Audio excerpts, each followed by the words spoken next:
What's up, everybody? It's Paul, one half of the Good Bros. I'm here with my man's Wes Slope.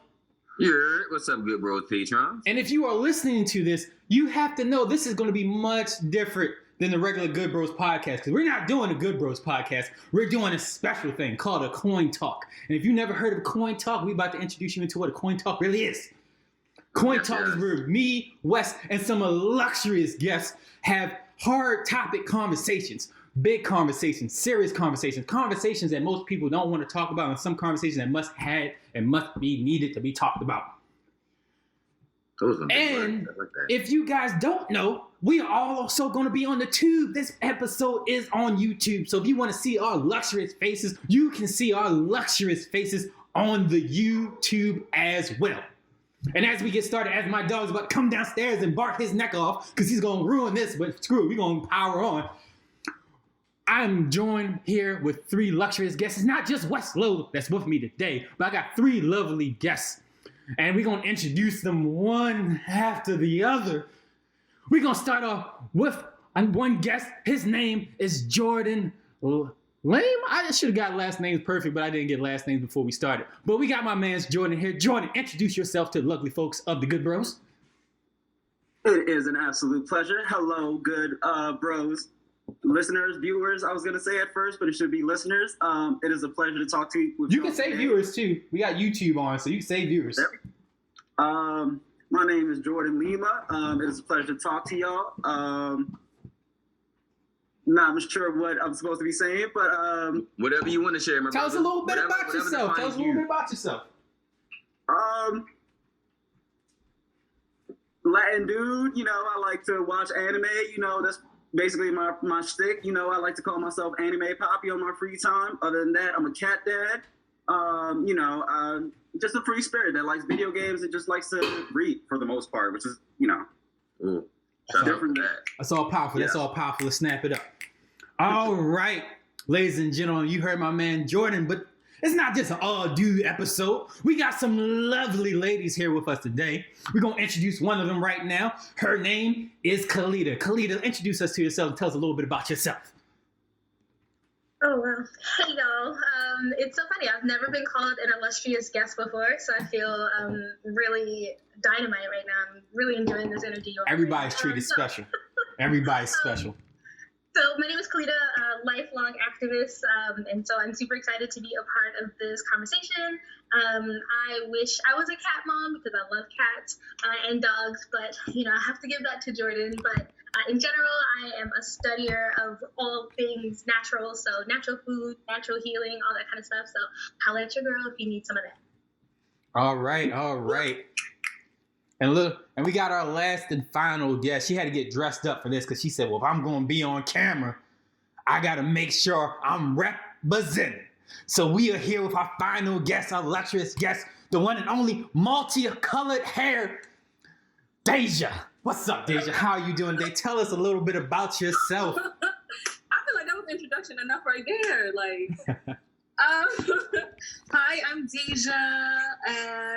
I do a lot of everything, more so like the weird stuff like this, the multicolor stuff. I do makeup and I am an artist when it comes down to like music and things of that nature. I'm an engineer, I sing, and I also ghostwrite for people.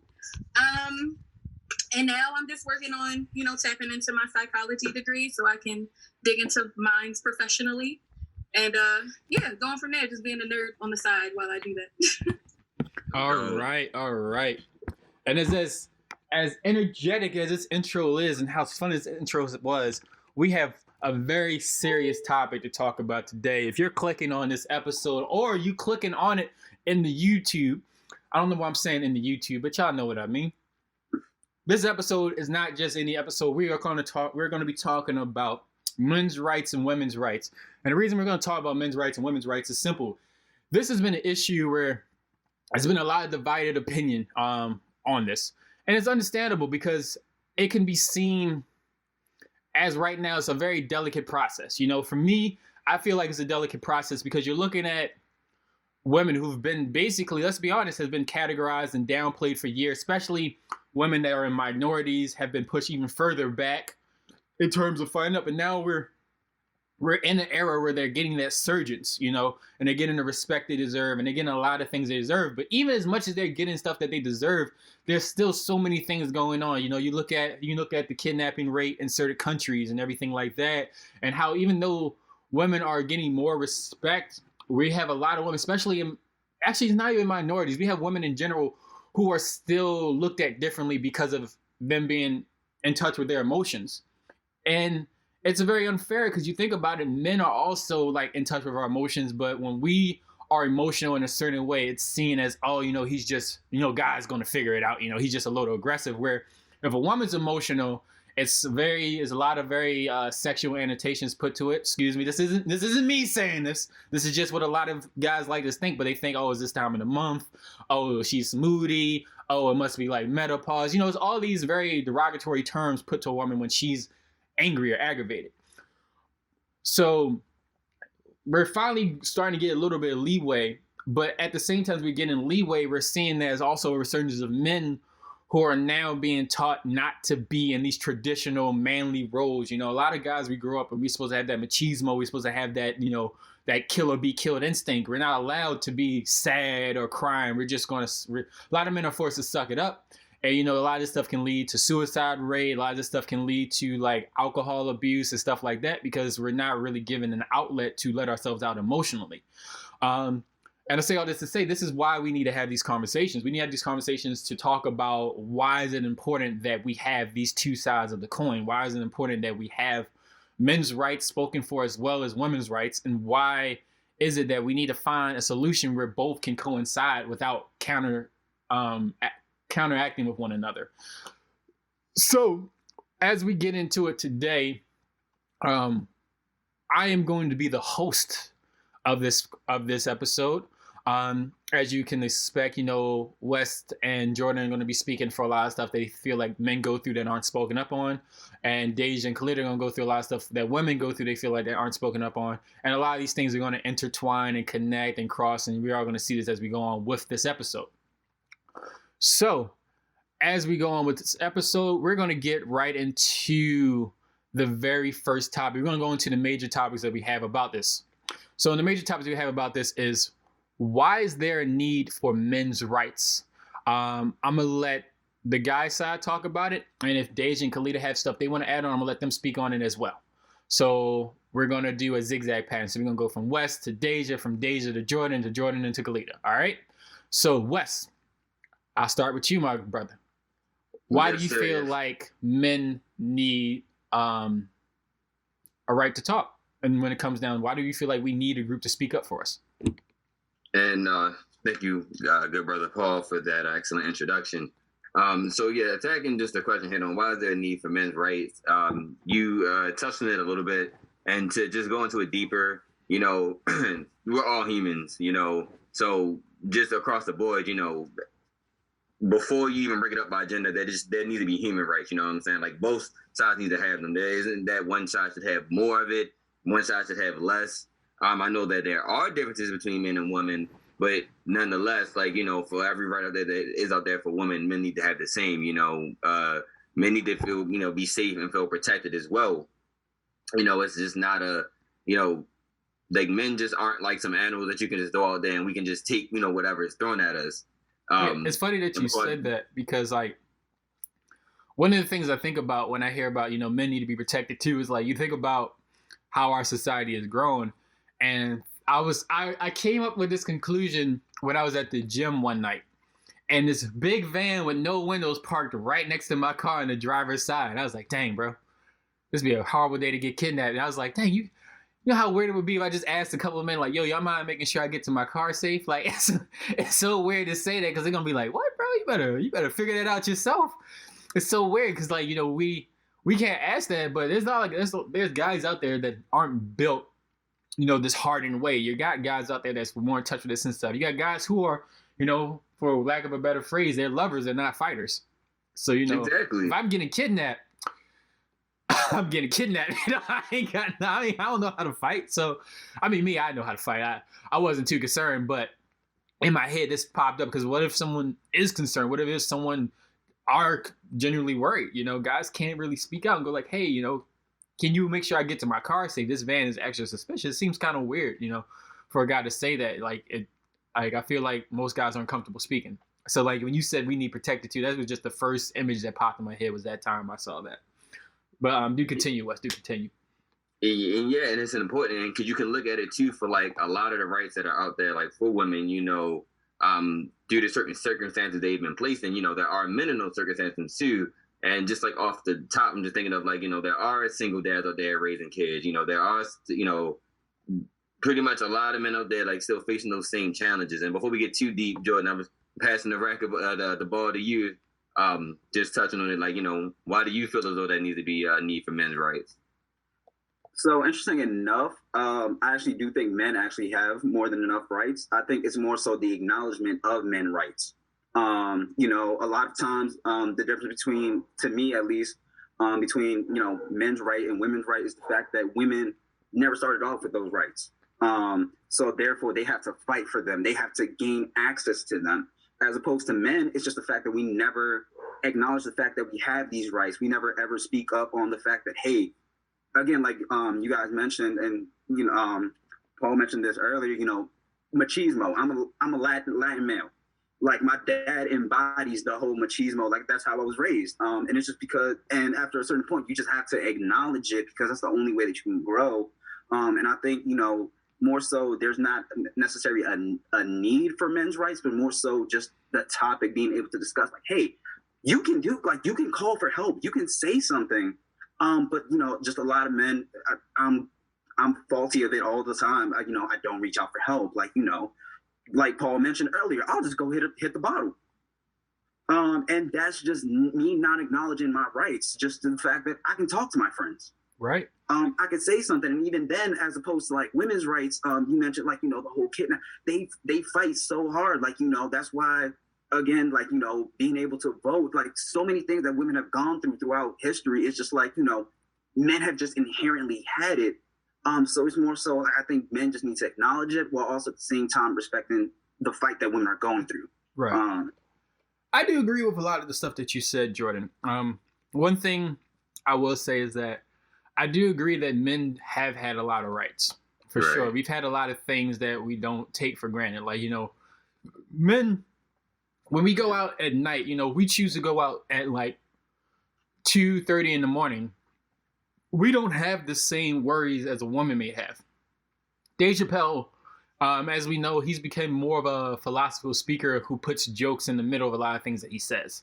And he was talking about how he did a show for, I think it was like a mafia dude or like a very high level gang member.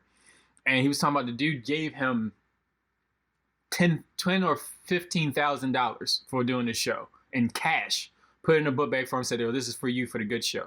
So Dave Chappelle talked about being on a train and driving home and just worrying like if people were looking at him like they wanted what he had. And he said, for that one moment, I realized what it felt like to be a woman because I had something that men wanted. And I was worried if they were going to take it from me. And that's something that women have to worry about every day. When you go out and you're on a train and there's like a lot of dudes in the front and being extra rowdy, you're the only woman on the train in the back. There's a certain concern that even if you don't think those guys are like that, it's in the back of your head as something that you do have to worry about that I do feel like guys take for granted. The only counter argument I would say to that is in the same lane. I would say that a lot of men, we don't have enough stuff spoken out to us. And a lot of my stuff kind of deals with the court system and public viewing. So in the court system, there was a statistic that I saw that spoke about that only 18, if there's a child custody battle, only about 18% of men usually succeed in getting custody of their kids, while the woman succeeds much better in getting custody of her kids. And I believe this statistic because my wife, she's a school teacher, and I heard about how a mother that was very unstable had custody of the children. It wasn't until it hit a level of the kids not going to school and multiple reports of the mother not being fit to raise those kids or provide for those kids that the father was finally able to get custody of his kids. So rather than proving it, it had to go to the point of the kids being traumatized before them realizing that, oh yeah, we probably should have put it with the husband. It's like, bro, I could have gave you all the proof in the world for it. So I feel like stuff like that, where we need more of a equal playing field in terms of how we view people.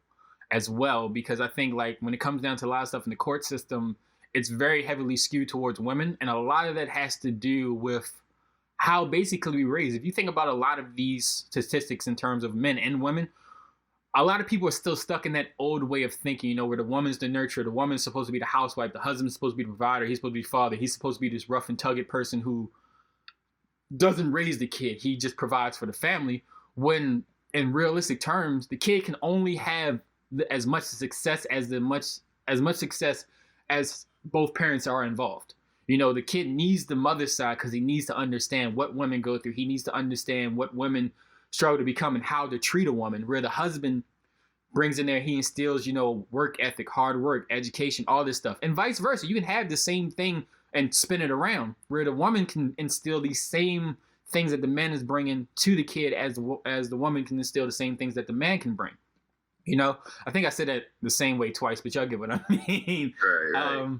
But yeah, so I do agree with a lot of things you say, Jordan. The only thing I would say is that I feel like with men's rights, we need more of understanding of how certain things are neglected for men due to the fact of the matter that it's a assumption that, oh yeah, you know, you just gotta understand your values, versus there's some things that just aren't fairly skewed just because of the old way of thinking that people neglect nowadays. So Khalida, what do you think about men's rights and men speaking up? Well, I think you all have shared a lot, so I appreciate you. But I guess the one thing that I'm like being drawn to right now is just, you know, the patriarchy, right? That a lot of what we're talking about is just the fact that we're still living in a society that is patriarchal. If we think about other societies that are more of a matriarchal society, you know, the things that you're talking about are skewed in the direction of women, right? And so I think, you know, if you're thinking about, you know, like how do we get men to understand their rights and how do we get men to, you know, really dive into their rights and make, you know, a statement for their rights, right? That we then have to dismantle the patriarchy, and we then have to talk about like what are these gender roles that we all like assign to ourselves and essentially, you know, say yes to, and be willing to say like that's not a role that I want to play, and that because I don't want to play that, I want to be able to say to my friends that, hey, I don't feel comfortable walking to my car alone. Can you walk with me, regardless of if you're a male or a female, right? And I think that because I think that there are a lot of people who say they want to dismantle the patriarchy, but I don't think that everybody's ready for what that actually means, right? And if we're talking about like equality, a lot of times, and equity in that sense, right? That like by dismantling the patriarchy, then what we're saying is that men no longer are the stronger sex, right? And men no longer are the breadwinners, right? That now we are sharing all of those titles. And I would say that most men are not ready for that, right? Like as we're talking about men's rights, you know, even thinking about, you know, the two, you know, rest their souls, but the two mass shootings that just happened in this country, both were perpetuated by men who supposedly were having bad days, right? And so we're talking about like, what the issue is. I think the issue honestly is that men unfortunately want to stay in the patriarchy, that they enjoy the power, but when they don't have an outlet, that power becomes violent, right? And so it is important that as we're talking about what it means to have rights for either sex, that we also say to one another that, you know, if we are making change, it also means that we have to talk about like the deep-seated issues in this change that we're planning to make, the deep-seated issues that we must come to terms with. Like, I feel like it's super important, you know, something that's been really widely talked about in my community, you know, of activists that I'm a part of, you know, is therapy, right? That therapy is still a taboo in pretty much every minority, you know, ethnic group, you know, across America, that people are not going to therapy, that people are not talking to people who have masters, PhDs, in telling you how to deal with your feelings. We're not talking to those people. And because we're not talking to those people, we are internalizing things. And because we are internalizing things, we are assuming that other people feel certain ways and do certain things towards us. And then boom, we have a reaction to that without actually knowing, you know, what that person actually thinks or feels towards us. So on one hand, I want to say, like, I don't think there's a difference between what rights men have now and what rights they would have tomorrow if there was like a shift in, men's rights. I feel like rights inherently means men. Rights do not inherently mean women. And I think that that's like the important distinction to make as we're having this conversation. I definitely agree with a lot. I definitely feel like when you talk about, therapy is definitely something that seems like still taboo. And some people go like, well, I'll talk to my friends and I'll get to my friends to listen to it. And it's always not the best to talk to your friends, I'm slowly getting therapy myself, but I try to go for people. If I do ask for advice from other people, I try to go for people that I know aren't going to cater to my needs. Because, if you talk to your friend's always never going to sometimes you don't pick the friend that's going to be like, hey, Khalida, look, you was tripping. Like we're cool, but sometimes when certain people tell you what you don't want to hear, you got an attitude that you got to work on. Some people be like, nah, girl, he was tripping. Like, I don't even know why he was doing all that. Like, nah, that's a problem with people like him. It's like, you don't need that. Because if you're in the wrong, you need someone to let you know when you're in the wrong. And if you go to a therapist, not only are they going to tell you what's in the wrong, they can pinpoint through past conversations why certain angers come out of you, because they are more educated in evaluating that stuff. Because they know about trauma, they've heard the stories, and plus, it's something to be said when you do your rounds. What I mean by do your rounds is like, I'm sorry, I have a barbaric way of putting it, but like whenever I would box or something, I would know what certain feints and certain things would do through constant repetition of seeing it over and over again. And I would assume, like with a therapist, they see so many different things and they see so many different traumas that interact and intertwine to make a certain person act a certain way, that your situation, your story, they can relate it to something else they experienced, and they know what those two things connecting will equal up to. Just because they're more expert. I can't figure out a better way to put it, because obviously I ain't no therapist, so don't be coming to me for good advice. But I think that's the key, right? That like the five of us on the screen, and I'm not saying that you don't have great experience that's important to share with other people, but what I am saying is that there are literal humans who went to school to be able to pick apart the things that you say and help you work through them, right? They're not just like recounting trauma with you, but they are like literally helping you figure out, how do I work through this, right? Putting you on an action plan and putting you on medicine sometimes, right? To make sure that you can be in alignment with making better decisions. And I think it's important for us to not rely on our friends, because you don't know what I'm going through, right? Like, unless I share it with you, you don't know if I'm having a difficult day as well. If you coming to me and asking for advice and putting all of your issues on me does not always work, right? And people are not always honest about what they're going through. So they won't say to you like, oh, I don't have time to talk about this. But like, something that I've been really good about lately is like, do you have the capacity to take on some of my emotional baggage today? And if you do, then the question is, like, do I want you to give me advice, or do I just want you to listen, right? And being willing to like have that kind of straightforward conversation with people. And I think that men don't often do that, either with women or therapists, that they're very much like, I'm just going to dump all of this on you, and I hope you can handle it. You look like you was going to say something, Jordan. Yeah. I just wanted to. It's funny that we're having this discussion, because I was actually on the phone with one of my friends who's currently doing. She is working towards her master's. Psychology. She's actually a music therapist. So that's very interesting. And we were having a discussion yesterday where a lot of times people, when it comes down to therapy, people don't ever acknowledge the fact that, therapy is there to tell you what is wrong, not there to console you. Sometimes it isn't about, and I think a lot of times that's why, why we talk to friends, we want somebody that's going to like share our point, or like, that'll be like, oh yeah, I get you, as opposed to like Khalida was saying earlier, like, or Paul, no, you're tripping. Like, you're tripping. And it's just like, a lot of people, especially men, never want to hear that. Most men never want to hear you were in the wrong. That's why the guy, Dr. Samuel, I don't know if you guys know about him. He's a image consultant. He's very popularized because he's very blunt in what he tells about people. So it was a guy. This is not the best. You really got to watch his whole videos to figure out about him. But there's a guy who was talking to him about advice about his life and everything. So he said very bluntly to him, he was like, oh yeah, I just feel like I've been down, such and such. I try to work out every now and then and stuff like that, but I just feel like, it's very hard to find a relationship or this, that, third. So Dr. Sam was saying, may I ask you a few things about yourself?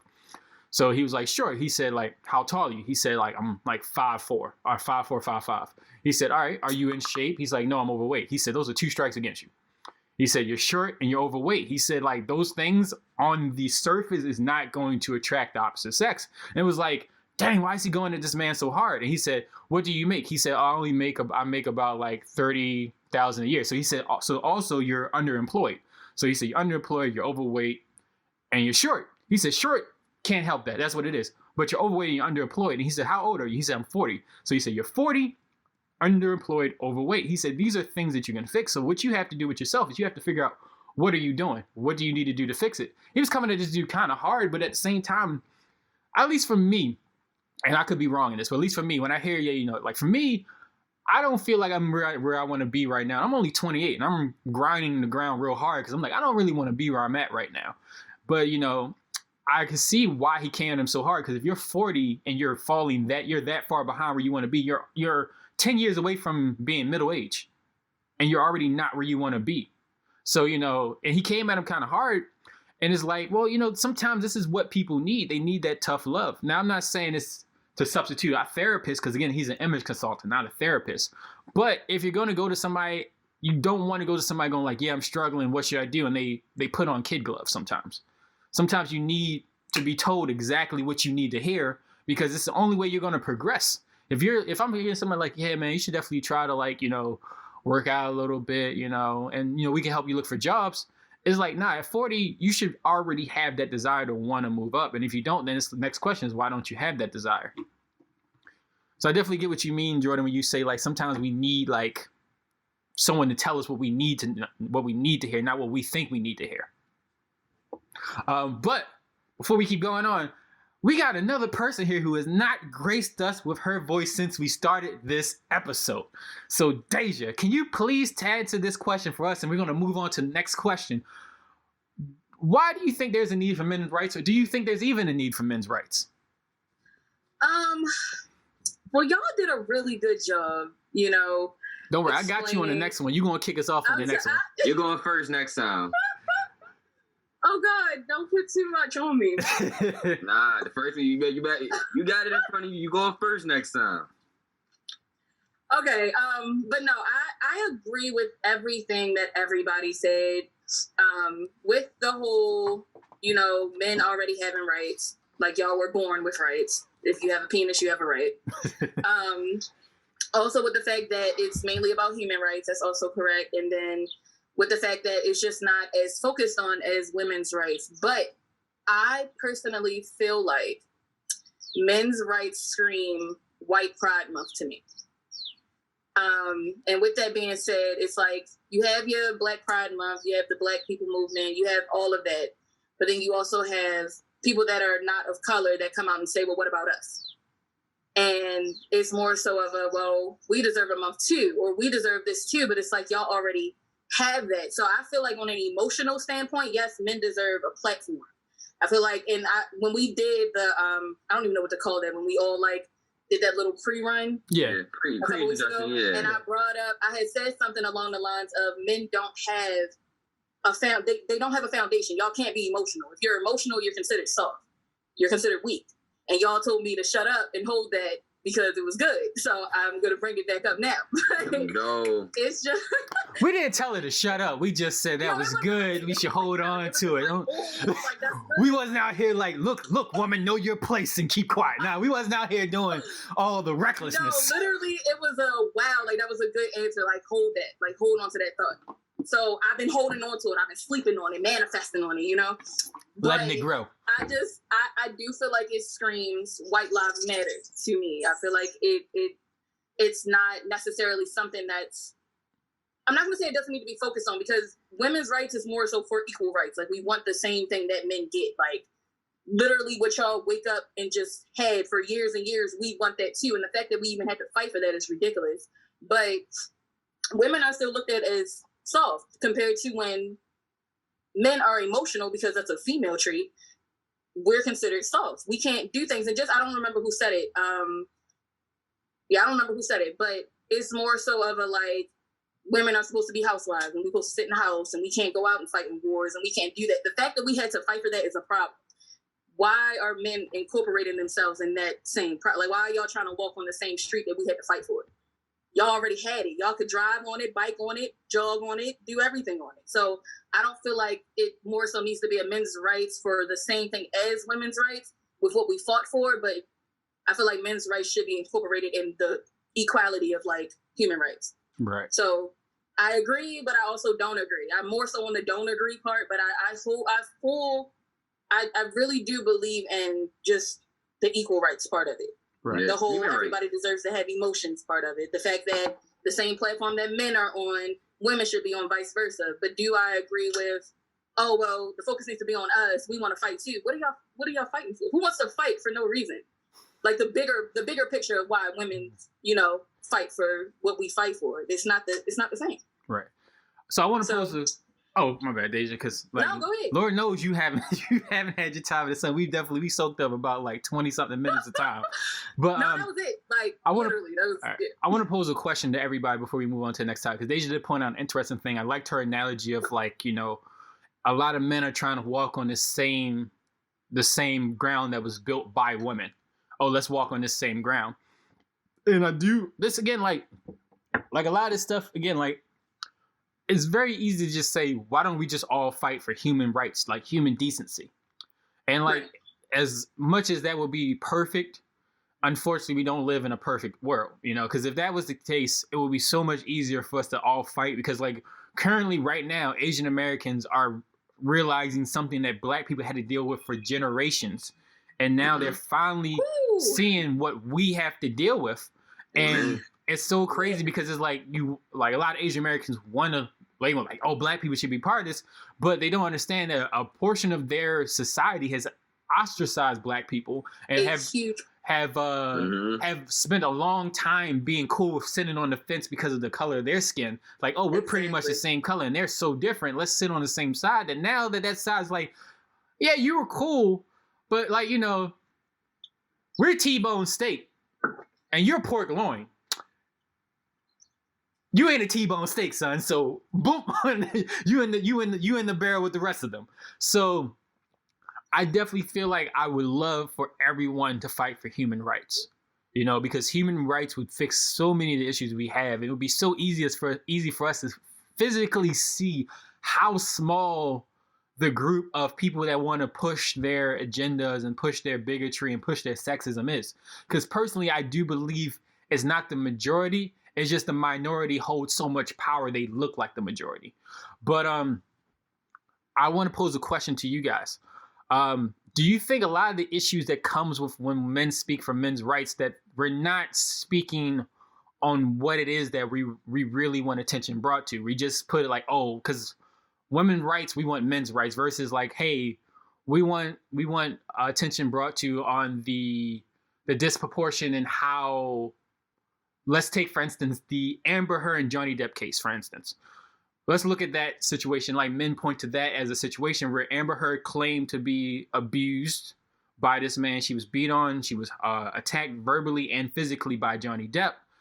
And as soon as it hit mass media, Johnny Depp lost all his roles. He lost his role in Pirates of the Caribbean. He lost his role in the Harry Potter franchise. But then several months later, after it came out that Johnny Depp wasn't the abuser, but he was the one being abused, that it was like, well, maybe Amber Heard may lose her role in Aquaman. Maybe Amber Heard may lose her role in this, that, third. So do you think that instead of us talking about let's focus on men's rights, that needs to be more of a twist and turn to like, instead of us making it so generalized, let's make it more categorized. Like, let's talk about spousal abuse on men and how we need more of a voice for that. Do you think that is why it's such a disconnect when we put those titles, because of the way the title is, and not versus where we should probably talk more about what is it that we feel like we need help with when it comes to men speaking out on certain things? I'll let the woman answer that one first. No, Deja, I guess you. I need you to And then rephrase the we'll question. go into. Okay, so you said you need a moment. No, I need you to rephrase the question. Like, repeat it so it can click in my brain because All it right. clicked it in a way. So essentially, what I'm trying to say is that I feel like one of the issues that men's rights have is that we're calling it men's rights when the title women's rights has already been stamped in people's brains of what's under that category when we talk about women's rights. Right. So when you say men's rights, it's almost like you're trying to like put white out on women's rights and then write men's rights on top of it. Right. Versus where we're speaking about, instead of doing that, speaking about like, hey, instead of us talking about calling it men's rights, can we talk about, hey, can we have a serious push for like men being taken seriously when we talk about abuse towards men, instead of like, oh, you know, a woman abused a man, whatever. Oh, a man abused a woman. Well, we got to get on that. That's a hashtag right there. Because I think when I listen to this, I feel like the issue is more of the fact of the matter. It feels like when men came up with like, let's have men's rights, all they did was took white out, covered the WO and said, there you go. Versus, hey, this is y'all title, this is y'all hashtag, this is y'all movement. Cool, let's support that. But at the same time, can we talk about the unfairness when it comes down to abuse in relationships and how it's such a drastic take in how serious it is, you know? Whereas like if a woman abuses a man, it doesn't get as much as a push as if a man abused a woman. Men have always been, and this goes back to what I was saying, and I will always fully support men when it comes down to them having some type of platform to express themselves. I feel like men don't have that. Y'all are, like, for instance, what's his name? Making my way downtown, walking Terry Crews. Yeah. When he joined, I'm better at to sing the song from White Chicks. But Terry Crews, he joined the Me Too movement. Now, everybody and their grandmother, with everybody in the Me Too movement, all the women, it was, oh my God, I'm so sorry. Like, this is crazy. Like, women's rights, women, feminists, women. Oh my God. Terry Crews is like, hey, this happened to me. Like, somebody, you know, did this. What do you mean? Why didn't you push him back? What do you mean? Why didn't you fight him off? What do you mean? Why didn't you walk away? Terry Crews, you're 6 foot, blah, blah. Why was there questions about that? Why couldn't he just have a foundation to say, hey, I was affected too? So I feel like with men's rights, people look at it literally like whiteout. Like, okay, hold on, women. All right, you had your little chance to speak. Now let's talk about what's really important. It's us. We're important. So we're going to overrule what y'all are trying to say. When in reality, it's more so like, hey, okay, we want to have rights too, but I wish it was more of like a men support women rights inside of men. Because a lot of people just look at men's rights like, okay, y'all are just trying to dominate us again. Right. Like, you're continuing the domination. Like, can we please have some type of platform by ourselves? But it's also a lot of men that are in the men's movement that are also here saying, hey, I support y'all. I'm letting y'all know I support y'all. The movement is about supporting y'all. Right. It's about, like, us feeling equal to y'all. We're admitting, hey, my hand is up. I am your equal. That's a part of the men's rights. But a lot of people don't see that on the forefront. They just see it as, like, me, for instance. When I first heard of men's rights, I'm like, what the fuck? Like, what rights do y'all need? You already got rights. But when you look more into it, it's like, oh, you're supporting me? Oh, okay. All right. So cool. My bad. You know? But I really feel like, and a lot of people won't agree with this, but like I've always said, gender is literally like a fucking spectrum. Can I curse? Can I not curse? Do I gotta block myself out? Nah, it's cool. You good. You good. You sure? Yeah, you're okay. good. You're good. All right. Gender is a fucking spectrum. All right. So when it comes down to it, I don't look at a man being dominant and a female being the one that makes the sandwiches in the afternoon. I just look at it as whoever wants to do whoever, that's what it's going to be. So the men's rights and the women's rights needs to just be human rights. Like, literally what Wes said, like, it just needs to be combined. But there still is, and I feel like there will always be this stigma on the fact that men aren't allowed to be emotional. Men aren't allowed to be traumatized. When you hear stories about men that's been, like, sexually abused or have been in domestic violence situations, they're always questioned. And that bothers me. That pisses me off. One thing I want to say to you, Deja, is so great. I don't want to lose this thought when I say this. It's crazy that you said that because there was a story. So it's like everyone knows a little bit about MMA fighters, right? MMA fighters, these rough, rugged dudes beat the crap out of anybody. Now, even the women are on there too. There was a former heavyweight MMA champion in like the UFC. UFC is like the biggest organization. He was a former heavyweight champion. I think his name was Mark Coleman. He recently came out years later. Like the dude's like I think in his 60s or 50s. He came out and said that he was sexually assaulted by his wrestling coach. And we're talking about the UFC heavyweight champion. Like it's very hard when you're the MMA heavyweight champ. You know, it used to be said the baddest man on the planet was the heavyweight boxer. But then when you start taking down wrestling and grappling and kicking people in the face and you put, oh no, all that stuff is legal. Oh, now the baddest man on the planet was the MMA heavyweight champ. But as you can see, sexual assault is not, no one's exempt from that. If it could happen to a former heavyweight champ in one of the toughest organizations to be the heavyweight champ in, it can happen to anybody. And I feel like that's a great point that you said. A trauma happens to men too, but we don't really address it. But it's questioned. Like it's really it's ridiculous. It's honestly ridiculous that, you know, it could be a woman wrestler and a men's wrestler, and they both get, you know, sexually assaulted by the same referee. I don't know what's the coach. It's all good. It's something that happens that shouldn't happen. So it doesn't matter what you it's something that happens that should not happen. Exactly. But that man is going to be questioned. Yeah. More so than a woman. And with the women, and this is coming from a woman, it's more so of this person that you allegedly said did this to you. I feel like with women, it's more so of they're guilty until proven innocent. But with men, it's they're innocent until proven guilty. And that sucks because it should be the same. It should be the same, to be honest. So that's just how I feel about it. Right. Jordan, I saw you had your input that you wanted to put in as well. Yeah, this conversation is kind of like all over the place, so it's kind of hard trying to tie it all together. But good. I definitely do agree.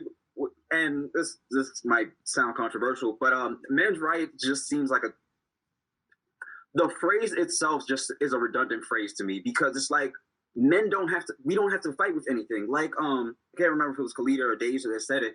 You're born with a penis. You have all the rights to you. It's just the fact of and Khalida mentioned this about the patriarchy. Like it's just the fact that we are so stuck in those same ways, and that not everybody is willing to change that. Not everybody is willing to like update their way of thinking, you know, kind of like change, because we still have plenty of men that like, I think about my dad, like, you know, as far as like my dad is concerned, like he has every right that he could need, as far as just living, as far as like succeeding in life, but he might just not have anyone to talk to, like an outlet. And it's like, you know, is that men's right, or is it just like, you know, he just needs to go fucking talk to a therapist? Like, and it just, that's why I also said, like, you know, it becomes, you know, if we're having a discussion of men's rights, it's like, okay, the discussion starts with the acknowledgement that men inherently have rights as opposed to just women. Right. So Jordan, question. So do you think that, like, when you say like you feel like your father he just may need to talk to a therapist, do you feel like something that could limit him from doing that is I call it the old way? Like a lot of the stuff that we still fight today is the old way of thinking, the old way of logic. Do you think a lot of that might has to do with how he was raised in the old way, where, you know, like, hey, you know, suck it up, drink a 50 and move on with your day? Or like, is that, and it's like that stuff is like, you know, I'm a man, I'm not supposed to be feeling sad, I need to stop this whole crying mess, like, suck it up, what's wrong with you? Do you think a lot of that mindset is so toxic that that's preventing him from thinking, maybe I need to go get help?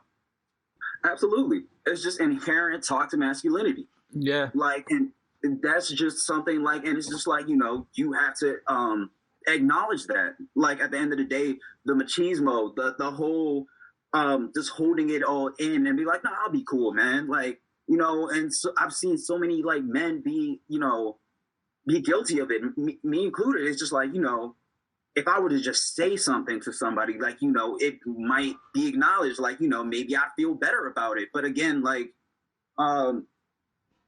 he has all means to go talk to a therapist if he needed to. Not saying he does, but like, you know, if he were need to, he has the means, the access. Like, there's nothing preventing him from doing it except the culture in which he was raised, and you know, just the inherent, again, like toxic masculinity.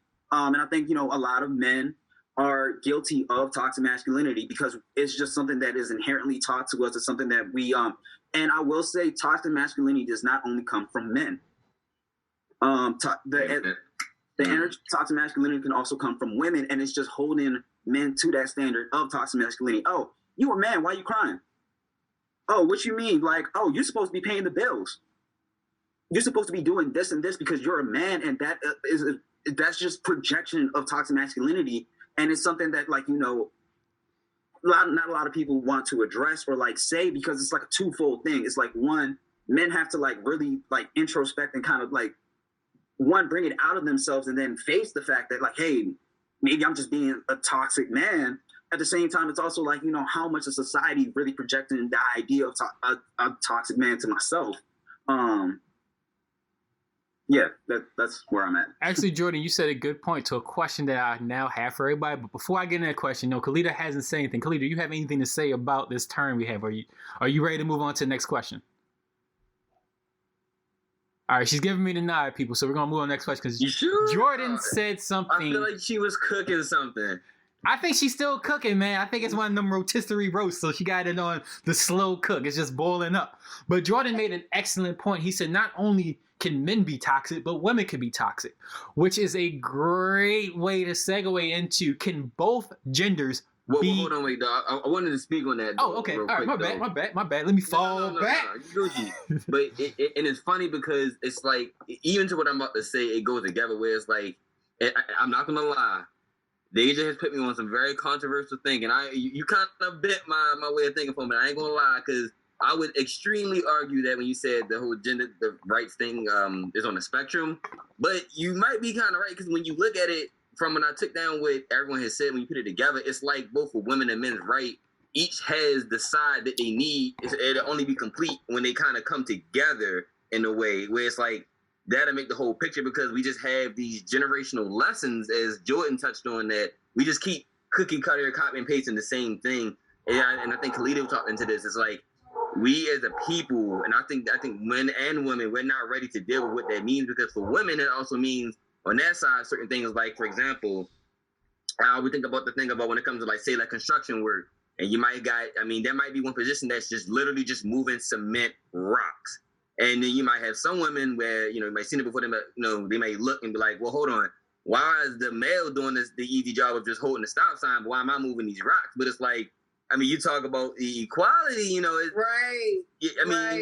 That's what we're trying to get to. I think, I just wanted to point it out where I feel like, though, I think, and I'm glad that we have, I guess, that really hitting the nail on the head, where it's just like, I think what it really comes down to is people aren't really ready to take what comes with that acceptance. And I think that's what people are scared of. Yeah, I definitely agree with what you said, Wes, because, that was a great example with construction work, because how far are we willing to go with equal rights? How far are we willing to go with equality? I say this because, again, Jordan made an excellent point. Women can have toxicity as well as men. I don't think of it as masculine toxicness. I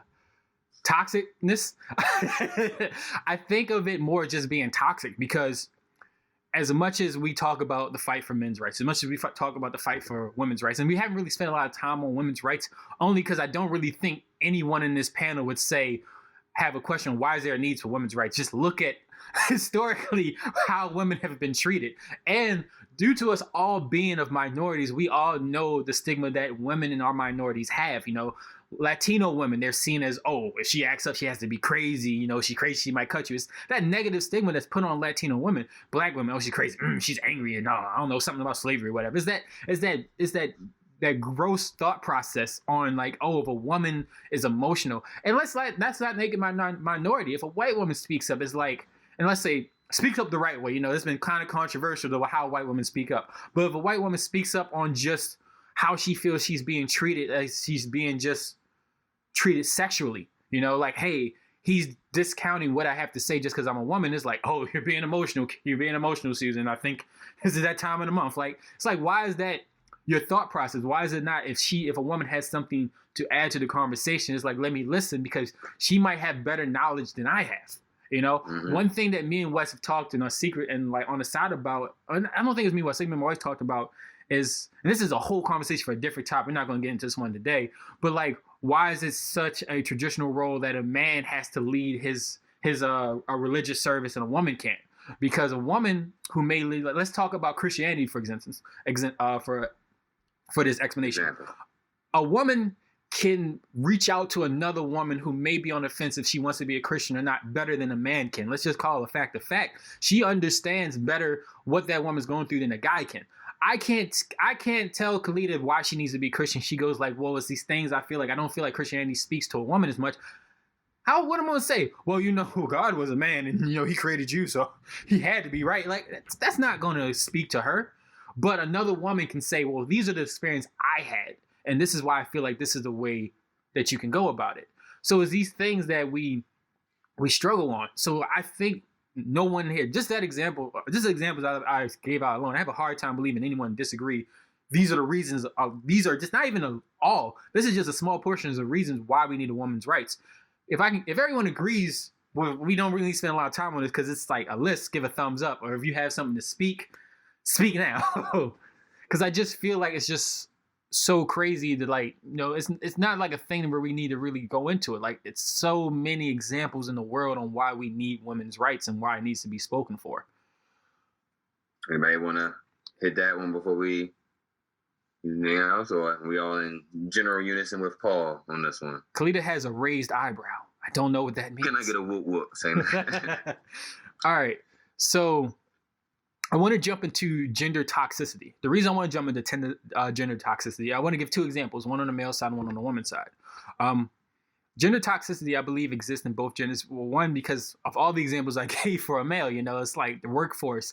Higher ups, a lot of the people in the CEO position still carry the old way of thinking of like, you know, oh, a woman, all right, well, she might have something.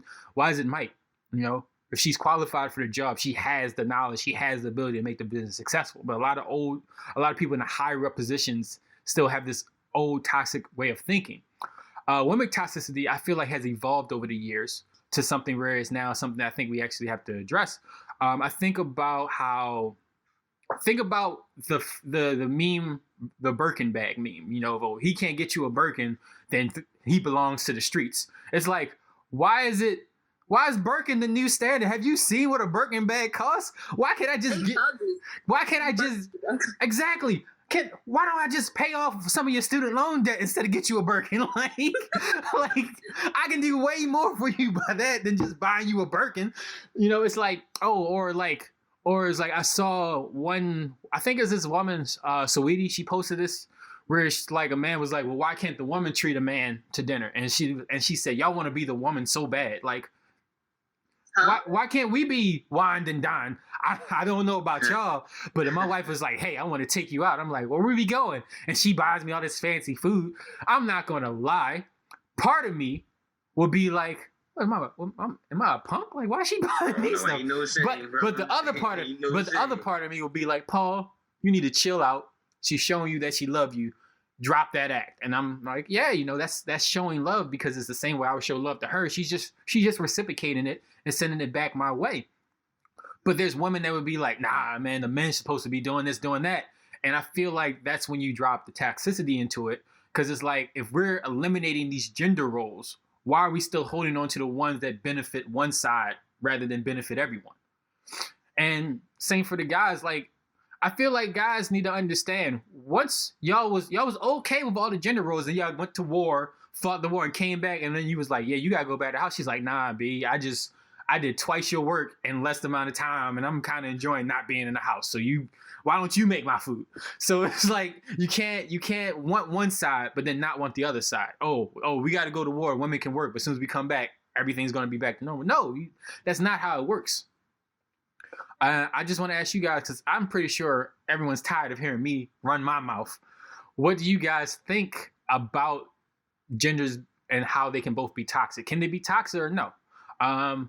Let's start with Khalida, because I think Jordan started one and Deja bounced to her on one. So let's start with Khalida and see what does she have to say about both genders and the toxicity in it, if it exists or if it doesn't exist at all. Okay, so we're not going with the order that's in the chat. Nah. It doesn't matter. It's really hard to formulate my thoughts because we're like touching on so many different things, so it's hard to like have a through line. But I do think what's really important as we're talking about these kind of things in general is that we talk about through lines. So speaking specifically for the Black community, since I am a Black woman, a lot of our particular gender roles and gender toxicity, I think, comes from being descendants of slaves. That there was a part of us that men for so long, right, felt like they had to protect their women, right, because if they didn't protect them, they'd be sold to another plantation and you'd never see them again. And that it's really important to talk about those things because epigenetics is the idea that trauma is passed down from whoever your first ancestor is all the way to you. And that if you don't take into account that these are things that are like that we're predisposed to, not even things that we necessarily think about. It's like that subconscious idea, right? That there are things that are just us, and it's because of where we've come from, who our ancestors are, all that kind of stuff. So for me, as we talk about gender toxicity, I think that some of this is ingrained in us in a way because of the struggle that many of us come from, that we don't know any other way except to have men protect us, and then women in turn think that that protecting is being a housewife. And I think for the Black community particularly, it was never a thing of like I don't know if the gender roles and the way that we think of them are Black community based. I think that's definitely white, and that has come to be what we look at in all of our society. But I think if you really think about like how families were even in the midst of slavery, like Black men and women really loved each other. Like we held each other down because we were all facing the exact same thing. And so I don't know, I guess I'm thinking about gender toxicity in the thought process that like I think some of the things that, as we're thinking about women, for example, some of the things that I think about with women and how they're maybe toxic is like, I just want to save my kid, right? Like, I don't want my son to ever be on the news. I don't ever want him to be chased by police. I don't ever want him shot by police. I don't want that for them, right? So I'm going to teach my child to be hard. I'm going to teach him that we don't show emotion and that we hold people accountable by our fists versus, like our words. And so I think, yes, there is yes, I think that there is gender toxicity on both sides, but I think what's really important to note is that there is a through line and that none of what happens is a silo. And I think that we talk a lot in generalizations. I think we talk a lot in silos, and it's important to know that there is a history that brings us to where we are today, March 27th, 2021, and that can't be talked about and thought about without also thinking and talking about what our history is. So that's why this conversation is really hard for me, because I really enjoy conversations that bring through lines from the beginning to now, because I think those are much more hearty conversations to have. And it's not just like, here's an issue. It's more like, here's an issue, but here are all the things that led us to this issue. Like we had no choice but to be here at this issue because here are all the things that led us here. I don't know if that's a good answer, but that's where my mind went. That is actually perfect. Yeah, my bad, Paul. I'm gonna cut you off, but you're good. I feel like really, Khalida, you're on the right, like not even on the right track, but like that just hit it home for me because I may get the name of the series wrong, but I think it's like a series called Blackish, if I'm maybe right or wrong. But it was one episode where it was about because in the family, I think the whole setup of the plot is like the guy, his family mostly Black, and the mom, her family has a white. So they talk about the thing. So they was having dinner together, and it was a part where the guy had asked the woman to make him his plate or whatever, and then they got to the whole thing of like, well, why is she a woman? Because she has to do that, da da da da. And then at the end of it, for the father who was Black, his mother who grew up in civil rights times to explain where that came from was, when a Black man was out there, you were demasculated and like, treated badly like by the world pretty much. And that when you came home, that was the only place you could feel like a king. So the wife didn't mind doing that because it's like, hey, let me at least make your life a little bit better and push you up a little bit when you come home or whatever. So again, like I said, brain explosions. You guys open me up right now. So yes, your answer is like, do you matter? Like, nah, like you was killing that. Actually, I wanna make a diagonal connection between what you said, Wes, and what you said, Khalida. first part is when you talk about trauma is an excellent point, and you talk about these interconnected lines from the beginning of where it originally started to now. It's so big because so many things that makes this world not perfect stems from the past. And I think a lot of this stuff, I believe in vibes and energy and stuff like that and where it all originates from. And it's so hard to bring positivity because of where the land that we stand on, how it was attained. It was attained through deceit. It was attained through hatred. It was attained through deception. And because of that, it's so hard now to come to a place where it's like, let's like not have those things in our lifestyle. And Wes, like what you said when you talked about the reason why women back in the day, especially when it came to around slavery, that women were so okay with making the food for the husband just so he can feel better about himself because he's been talked to like a dog and treated like trash for so long, where now is the perfect reason why we need to change gender roles. Because not only are black men feeling like defeated trash and treated like dogs, but women are too. So we both need to work in a household where we build each other up. Me and my wife, we have a thing where we both make the meals. She has some days she makes meals. I have some days I make meals. And sometimes we have a leftovers day where nobody makes meals and stuff like that. But it needs to be more of a unity between working together with one another. It's so interesting because it's so crazy because it's another coin talk topic I want to talk about that deals with like, are perfect marriages a real thing? And it's just like, honestly, I don't believe they are. But I think the way you get to it is both of y'all treating each other like the kings and queens you are. We both have to acknowledge that men, you are kings, but also women, you are queens. So we both need to train ourselves to treat each other that way. This is my queen. I'm going to treat her like she's my queen. That's my king. I'm going to make sure he feels like a king. We should both feel that way because at no point in time is anyone lesser. Last time I checked, no one here is Superman. We don't have all these gifts and glories and able to do these amazing things that no one in the world can do. Everything we can do, there's at least somebody in the world that can do exactly what we can do. So we're not that special. So there's no reason why one person should be treated more than the other. And I think what you said, Khalid, and what you said, Wes, is perfectly aligned with that.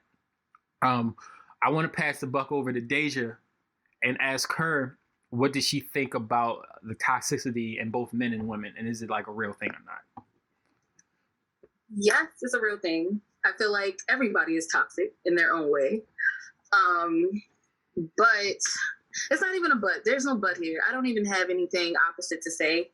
But it is a simple fact that everybody is toxic. And just going back to the stigma on men and women, it's more so women being emotionally toxic and then men being, physically toxic.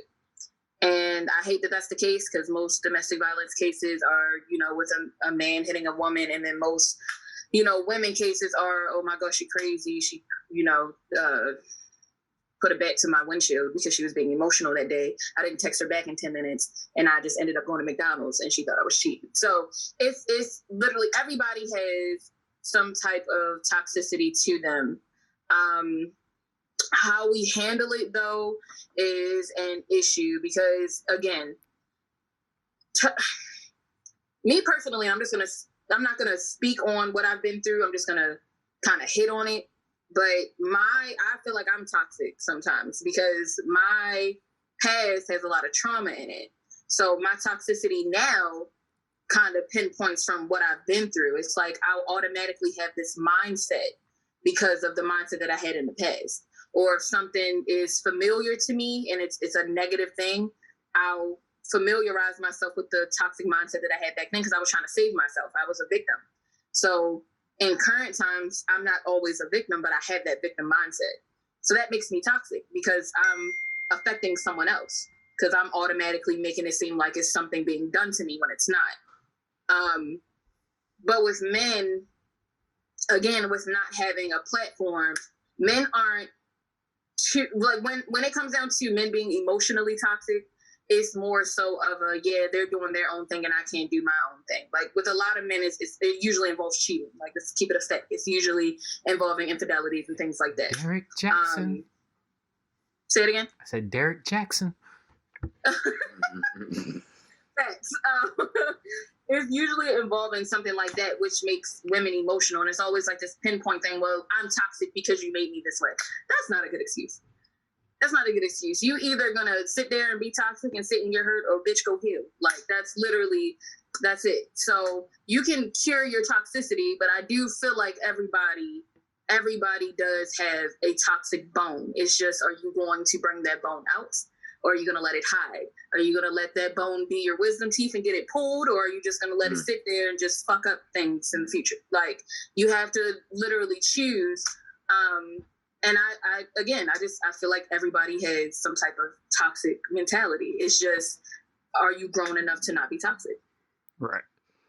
So Jordan, I feel like you hit on this pretty hard when we went over the last topic, but I want to see if you have anything else to say towards like toxicity in both sides, and like what are some things that you feel like, since we already know you do believe in it, what do you feel like are some things that that both sides should work on to overcome such like habits? I think the first part is just acknowledging it. There are a lot of people that just will not acknowledge their toxicity. And I think obviously that is the first part. I do believe toxicity is both parts of both genders. That feels wrong because there's more than just two genders. So it's just like, but Right. men and women here. So Genders. Let's just say genders. But yeah, all encompassing genders. There you go. Trying to be inclusive.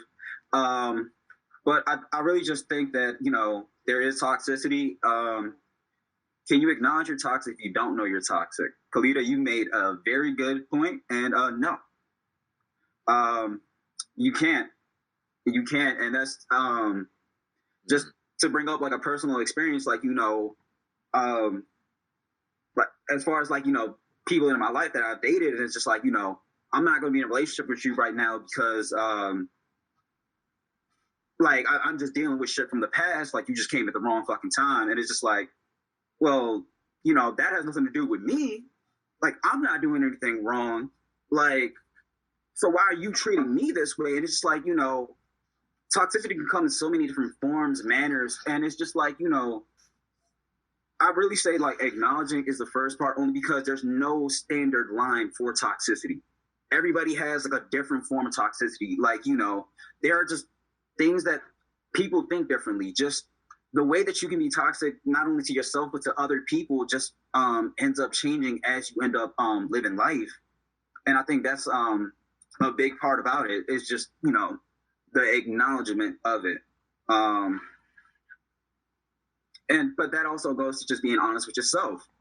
When it comes down to like, our can men and women be toxic? I think about like, again, traditional Latino household, like, my dad is used to like my stepmom bringing him his meal, et cetera, like, little things like that. And it's just like, okay, like, I get it, but it's just like, what if I want to make my wife some food? What if I like, what if my girl wants to take me out on a date, et cetera, et cetera. It's just like, that should never be questioned. Like, it shouldn't be like, oh, why is it like that? Like, why are you paying for his dinner? Why are he not taking you out? Right. Et cetera. Just like those like little things. And it's just like, hey, that's toxic. But what's wrong with you? Why can't my girl just take me out? Right. Like, why can't I make my girl some food? Like, dog, like if I want to show her some love, like, shit, girl, I talk to now, I bring her coffee all the time. She busy. She got shit to do. Let me bring her some fucking coffee so she can be straight. And it should never be questioned. Like, it should never like, and it's just like, oh, like when friends say, oh, why are you doing this and that? Why are you questioning? Why is it an issue? So they say it pays you to mind your business. Literally. What do you have to say, Wes? Oh. It's really that the communication. I didn't mean to cut whoever was just speaking off, but it's just touching on what you just said, Jordan. It's, yes, you have to be honest with yourself, but if you're in a relationship, this is when most of the toxicity comes out, when you're literally sharing your time with someone else. Like, I have to give you a big portion of myself. So if your partner comes to you and says something along the lines of, hey, this is what you're doing, communication is a big part of self-acknowledgement. Because you can look in the mirror and be like, no, I know I'm acting this way. Like, you did something to affect me. That's why I'm acting this way. I'm retaliating because you did something to affect me. But they're saying it like, okay, I didn't mean to affect you. I didn't mean to do it like this, but you're always on eggshells. Like whenever this day of the month comes around, you're on eggshells. Or whenever this comes around, or we see this number on a random truck, and it could be something triggering in the back of your mind that you don't even really focus on. Like it could be a subconscious day, like that's the day you got your ass beat a year ago. Or that's the anniversary of somebody that really did some fucked up shit to you. But you're not going to bring that to the forefront. But when your partner is saying something, clearly they see something and it's affecting them at that point. So if you communicate effectively and you actually do self-acknowledge, I promise to anybody that is dealing with that, like it truly helps, but you have to communicate on both ends. You have to be able to not feel like you have to be defensive, like, oh, you're attacking me. Like you're coming at me. You're saying there's something wrong with me. Like it's not that. It's, hey, I'm letting you know this is what you do to make me feel this way. There's something going on with you. You have some self-issues. Self-issues is such a taboo subject. I feel it's a really big, like, okay, if you have self-issues, you're crazy. People figure that crazy means like there's really something wrong with you, and that's not what it is. It's just you got some shit that you're dealing with. Go deal with it. Right. And if you meet someone, you know, God, I pray for this for everybody. It's really nice to have a partner that would rather be with you while you heal, I feel. Because you could be healing for the rest of your life and then you finally 75 and you like, ooh, I'm finally over that man that beat my ass when I was 17, but I'm ready to go back and be in love and go to the club. You 75, what are you doing? Like what? You waited all that time to heal on your own. And now your golden years, the years that you had the energy, all the time that you had, you wasted it because you just, or the world makes it seem like, and I see this a lot personally, it's go heal on your own before you bring somebody else into your shit. You don't have to bring somebody into your shit because your whole world should not be revolved around your relationship at the end of the day. You should be able to self-acknowledge your shit on your own. That person can be there to be by your side while you heal. But just like, again, what Jordan said, if you can self-acknowledge, hey, I have a problem, I need to fix it, go fucking fix it. But that doesn't mean you need to think, okay, is something wrong with me? I'm completely toxic. I'll never find love. You can be toxic and still be a good person. At the end of the day, you can be toxic and still be a good person. But if you let your toxicity overwhelm you and you let that be your forefront, nobody's going to want to fuck with you. You're going to be this negative person that is always like, fuck love, and I feel like I'm never going to find the right one. And once you manifest that, that's what's going to happen. Once you put that into the universe, you're going to get that. So if you self-acknowledge, hey, I have an issue, I promise you'll be able to fix it. You can go to therapy. Like Khalida said, that I was never an advocate for therapy. I was always someone that said, hey, sitting on that couch is stupid. I'm not going to sit here and talk to someone that I don't know, and you're going to write about my feelings for an hour, and then you're going to accept my payment in 49 minutes. I never was someone that liked that until I did it. And now I'm here, and I just found I got diagnosed with something that I didn't even know I fucking had. And it makes me feel better that I know that this is why I act the way I do, because now I'm diagnosed with something. So everything connects literally. And that's why I like this whole panel situation, because everything that everybody said connected to the main question. Like everything is fillers and it all goes back to self-acknowledgement. So yes, again, I feel like everybody can be toxic. Everybody is toxic. And Wes, I want to ask you, because I don't feel like you got a chance to speak on your thoughts on toxicity and what it means and what you feel like is really is. Because I think we're all on agreement that toxicity exists between both genders. It's not really like it doesn't pick any gender and go like, I'm going to affect this gender but no one else. It affects everybody. So Wes, what are your thoughts on it?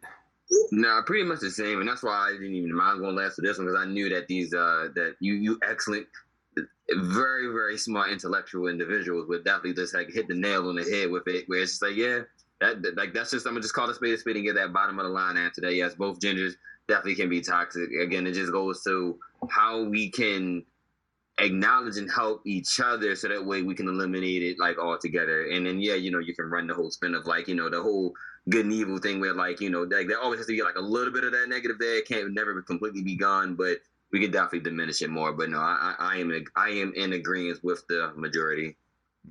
And I feel like Deja made a great point, because as I was sitting here, believe me, I actually can sit here and listen instead of run my mouth too much. As I sat here and listened, and I listened to everyone speak, I felt like in this conversation, I think we figured out a solution to men's rights and women's rights.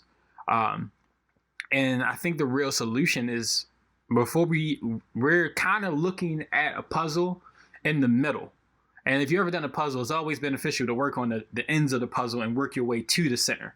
And I feel like the issue when we tackle like what's the problem with men's rights and women's rights, I did come up with this to tell literally this panel. So I'm literally just speaking off the top of my head what I feel like is what the center of this issue is. Before we can even look and address men's rights and women's rights, first things first is we have to address, are we toxic? Do we bring toxicity with ourselves to anything we meet? Are we self-assigning gender roles to someone without knowing that we're doing it? I feel like a solution that I came up with through listening to this is that we have to first look at ourselves and like, are we being toxic? Are we assigning gender roles to something before we move on to like, is there a need for, should we battle the need for like a men's rights group or a women's rights group? Are we toxic? If we are, how do we go about fixing that? Do we go into therapy? Most likely the answer is always going to be yes, but should we go into therapy? And if we are in a situation we don't think we are toxic, but we find ourselves struggling with like, do you think a group where men speak up for the issues we struggle with in a women's right group can coexist and we can't come up with an answer yes, then maybe we do need to go into therapy because maybe we are toxic. We just don't know where we're toxic at. What do you guys think about that? Do you feel like fixing the toxicity within ourselves would easily break down this foundation of like the struggle on like, should men speak up? Or if they speak up, will that interfere with what women need to go with what women needs to do with getting the rights for themselves? Absolutely. Absolutely. I feel like everybody has that self-issue, and that's why they're so loud. And self-issues, again, don't mean that there's something completely wrong with you at all. It's just, again, it can stem from trauma. It can stem from the fact that you stubbed your toe that day and now you're in pain. That's the issue. You're in pain. Doesn't mean you're crazy. It doesn't mean you're going through something. It's a cause and effect type of situation. So if you can figure out the cause and you can figure out, okay, this is why I reacted this way, then yes, I feel like that would really help with like at the end of the day, it feels like a versus battle, like with men and women. And I hate that. Like, I feel like everybody should live amongst each other, like we've said this entire time. But I feel like if we go ahead and figure out what self-issues we have to feel like we need to have these different movements instead of one movement, then yeah, it would definitely get us to the right. It would get us to the point where we need to get to, and we're not there, unfortunately. So hopefully we can get there before I'm and all of us, because we're around the same age, are in the grave, because I would love to see that, you know? Mm. What about you, Jordan? Do you feel like if we address the toxicity in ourselves, it would slowly crumble this issue that this conversation brings up amongst both sides? I want to say for the most part. And the reason why I say that is because, one, while you may acknowledge the toxicity within yourself, what about the next party? Are they acknowledging the toxicity within themselves? So it just goes, then it's just... Well, that's the thing I'm getting at, is that I think both sides need to do it. I don't think it's one-sided. I think both sides, in order to come to a conclusion, I think that's going to be healthy for everyone. I think both sides need to address the issue they struggle with, because I feel like if both sides can address it and work on it, even if it's like, let's say it just starts with this group itself. Let's say we were like completely on two different ends of the spectrum, but then we both acknowledge this and work with it. This is like a small footprint to generations down the line of a success. And that part, yes, because it's just like, and if you want to think about it, it would just be a snowball effect. Because it all starts with one conversation, but that one conversation can just cause you to grow and or acknowledge so much more than you probably never even thought about beforehand.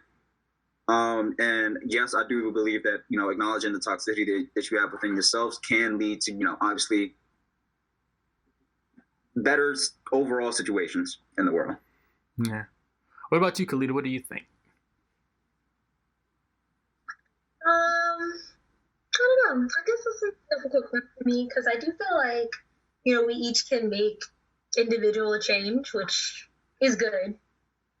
Nothing against that at all. But I also think that there's so much like systematic stuff that keeps it from being like the big substantive change that we really need it to be. So while I do agree that like we all should be working on ourselves and doing what we need to do in order to just be better people, I also think that there's like so much unlearning that we all have to do in order for that to be possible, and that in unlearning, you know, you then learn essentially that like all the systems around you are like in place to ensure that like what you have been like thinking is correct and thinking is right, and you know, as we're calling it like toxic, is actually stuff that like I don't know, that like our ancestors were never even like they weren't even things that, you know, they were teaching us. I think I'm thinking about like a really specific example of like in many Native American cultures that like gender was super fluid, that like you could wear what you wanted, wear your hair how you wanted, wear whatever jewelry you wanted, and people didn't think of you as like less masculine or less feminine. It was just like express yourself, right? And that we don't have that now. So like in thinking about unlearning this kind of stuff and trying to be a better person, that again, it is like I do agree that it's an individual thing and that you should be doing that, but I also feel like there is just so much unlearned history that like can help you feel like more proud of who you are, and then boom, you're no longer, you know, being so evil to other people, because now you can love on yourself as much as like you'd like to love on other people. So I don't know, I definitely see the benefit of everything that everyone's saying. Just curious about like how you actually make that happen, because it all sounds very like optimistic and grandiose, right, versus like realistic, if that makes sense. And you know what changes that are about to happening in our lifetime, like I personally don't think like the change that I personally want to see will happen in my lifetime. I will continue to like fight for that change and talk to people about that change, but I don't think that it'll happen for me. I feel like it'll happen for like, you know, Paul's kids generation right, possibly, or maybe our great grandchildren, but I don't know. I feel like America particularly, I don't know about the rest of the world necessarily, but America particularly just has like so much shit going on that we don't talk about and we aren't like addressing. So like, yeah, we can do the internal self-work, you know, and the five of us on the screen can be dope ass people, but then you have to remember that there are, you know, 333 million people who live in this, you know, this particular country who are not doing that same exact work. So like, sure, you can make change in your own community, but I think about the larger community that we all live in, and that change is much slower. So yeah, that's imagine if that was the case. That would be beautiful, right? Well, that's exactly like why everything that Khalida said was true. You know, like if everybody just minded their fucking business, imagine how amazing life would be, honestly. And I do pray that, you know, when Cole's kids come, that's what the case is, but it sucks that we probably won't see that in our generation. Yeah, and that's the fact that we have to fight for that is ridiculous. So. Yeah, no, that's exactly why. You can't mind your business on somebody else's land, right? You want to mind your business. It's not even your okay. It doesn't make sense to me, but I feel like that's a whole different podcast. Oh no, absolutely. Okay? That's a deep one. That y'all need to go ahead and write that up now. Okay. Write up the question. Give me the freaking date so I can take off, because that's someone called the writers in. Hell yeah. But that's a really deep subject. Yeah, that's exactly why I was saying when I was talking to when me and Jordan were talking about, where I was saying generations down the line, because you know, as much as what I'm saying may sound like I'm saying, oh yeah, let's just simply do this. It starts with our kids. It doesn't start with us, unfortunately. It starts with what we instill into our kids, and then what our kids carry on to other generations, how they influence their groups, their circle groups. Right. The only thing we can do now is just try to influence everyone else to want to raise their kids that way, so that way their kids go on, because then their kids can push that agenda more on like equality in terms of like, you know, therapeutical help. You know, like if Khalida has kids, her kids will be heavily influenced on the need for therapy, heavily influenced on the need for social activity. You know, just like, you know, Jordan, he can influence his kids, if he chooses to have kids, on like the needs of like ripping down these masculine walls and just saying like, hey, if you want to bring your wife coffee to work, you're on your lunch break. She's a 10-minute drive. You got 30 minutes. You got time to get there and get back, you know? Right. So then his kids are going to be more active to want to do that. Or maybe his wife is going to be like, you know, see him do it. Yeah, and his wife is going to be like, you know what? Or not his wife. His daughter will be like, you know what? I'm going to bring my husband to dinner. Because, you know, my dad taught me it's okay to do those things. Or, you know, same for Deja, the same for Wes, the same for myself. And, you know, it's one of these things where it's like, as nice as it is to talk about this, we have to understand that we're not doing this for us. I think a lot of us a lot of this generation has a hard time going like, what about me? And understanding that our generation, we are screwed if we're hoping for, the abolishment of racism. We are screwed if we're hoping for the abolishment of sexual gender roles. We're screwed if we're thinking that's going to happen in our lifetime. That's what you're holding on hope for. Kill yourself, because it's not happening during our lifetime. But if we take this knowledge, we go like, look, it's too late for us, but it's not too late for the next generation. Then we instill that now. And we build a platform for the next generations to profit and excel. We should have more of the mindset of providing as much as we can for the next generation to exceed further than we ever could. And Wes, I'll let you off with the last one, because I feel like I didn't ask you, do you feel like attacking toxicity is the first step toward looking a lot more towards not men's rights and women's rights? I feel like I was saying at the beginning, I should have rephrased it. Not men's rights and women's rights, but attacking the toxicity within the base would, instead of us talking about is there a need for men's rights and women's rights, let's work on human rights. Yeah, for sure. And dang, I just had my train of thought. But initially, I think really, repeat the question. Sorry. I was saying, because I learned that I needed to rephrase what I was saying, because I was still saying men's rights and women's rights. So I think that's the fault in myself, is that I'm not looking at it as men's rights and women's rights. I need to look at it more as in human rights, because me, myself, through talking to you guys, I feel as though there can be both.